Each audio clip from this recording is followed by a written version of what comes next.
Souvent, on pense qu'on est maître de notre vie, alors que c'est la vie qui dirige notre quotidien. On pense être unique, alors qu'on copie les gens sans s'en rendre compte. On ne connaît jamais la couleur réelle du caméléon. Il peut changer sa couleur comme il veut, à n'importe quel moment. Alors la vie ou le monde n'a jamais une couleur fixe. Ta vie peut changer à n'importe quel moment. Ton monde peut basculer, changer à n'importe quel moment. Au fait, je vais te parler de la tromperie de ce monde. En réalité, le monde nous trompe. Ce monde a plusieurs couleurs.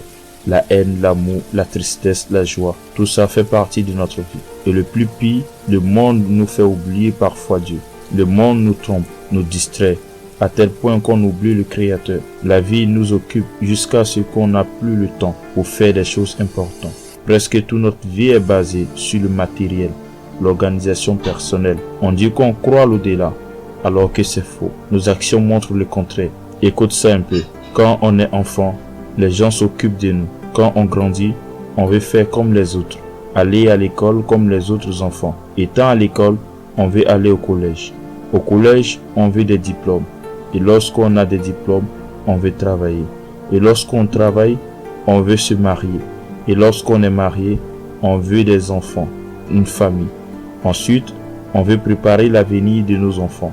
Et après cela, on cherche nos retraites. Et enfin, la mort vient et on quitte ce monde. En conclusion, on a fait notre vie sans Dieu. Notre vie n'a pas été essentielle, n'a pas été importante. On a fait notre vie sans suivre ce qui est essentiel. Notre vie a été du gaspillage. On a gaspillé notre temps, notre argent, nos jeunesses, notre vie. Au fait, la vie nous a trompés. Et la vie qui est auprès de Dieu en réalité est la vraie vie. Et comment la vie nous a trompés?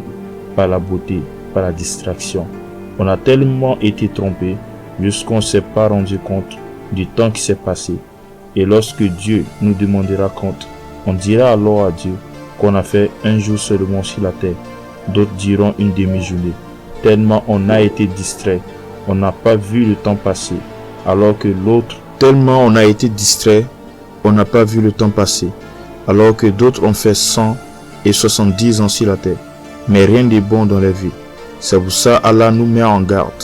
Allah dit, Ya ayyuhal nasu, inna wada'allahi aqqa, fala taghurannahumul hayatul dunya, wala yaghurannahum billahi gharur. Ô homme, la promesse de Dieu est vérité.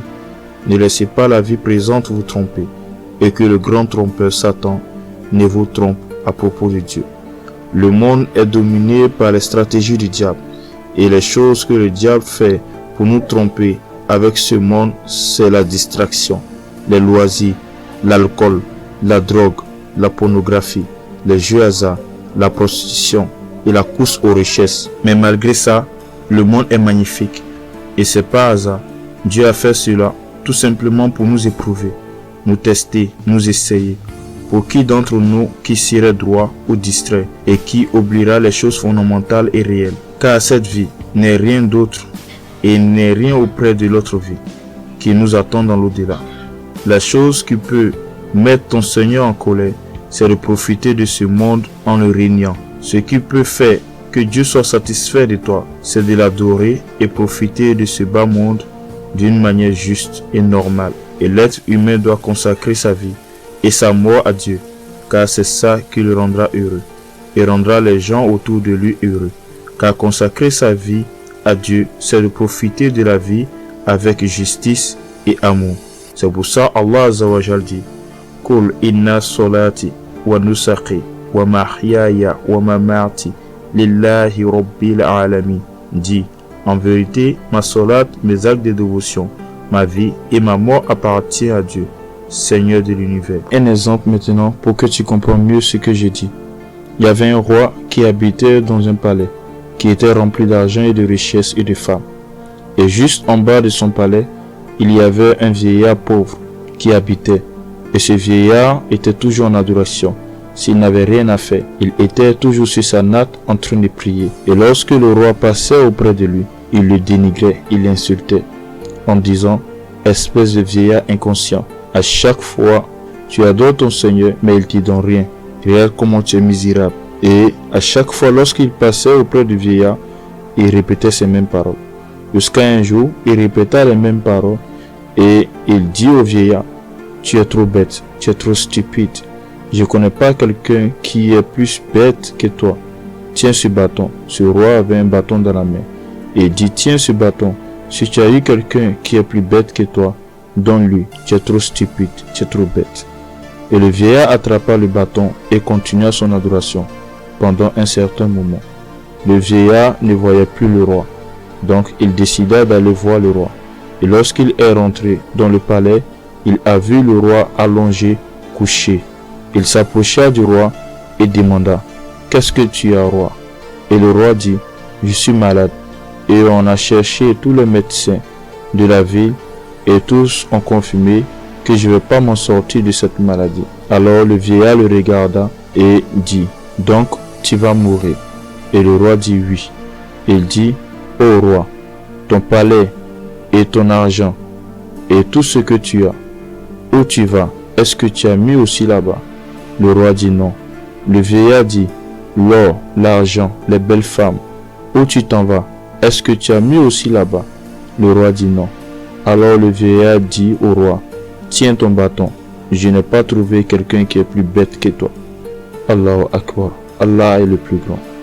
Nous on pense que celui qui est riche et qui a tout dans ce bas monde et qui oublie l'au-delà, c'est lui qui a réussi, alors que c'est faux. Et le plus pire, c'est un idiot. Il a préparé son monde ici-bas, il n'a pas préparé sa vie de l'au-delà. Et le vieillard a tout compris de ce bas monde. Et souvent d'autres vivent comme ça. Ils courent derrière la dunya et oublient Akira. Ils organisent leur vie, mais oublient l'organisation de leur vie après la mort. Et c'est eux les plus stupides au monde. Le prophète alayhi salatu wa salam dit, l'homme le plus intelligent, tu sais c'est qui? C'est pas l'homme le plus riche, ce n'est ni le scientifique ni l'intellectuel, c'est celui-là qui pense à la mort et fait les bonnes actions. C'est celui-là qui pense à la vie après la mort et fait les bonnes choses pour préparer son au-delà.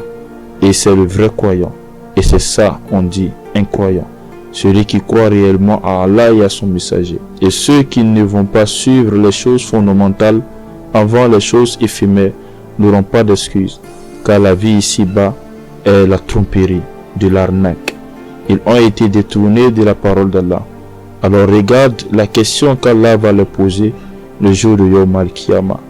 Ya ayyuhal insan, ma gharaka bi rabbika al-karim. Ô homme, qu'est-ce qui t'a trompé au sujet de ton Seigneur le noble? Et je crois que tout le monde ne pourra pas répondre. Alors, on doit se poser la question. Qu'est-ce qui nous détourne actuellement de Dieu? Qu'est-ce qui nous empêche de se rapprocher de lui? Est-ce nos vies? Est-ce nos femmes? Est-ce nos enfants? Est-ce nos passions? Est-ce la télé, les réseaux sociaux?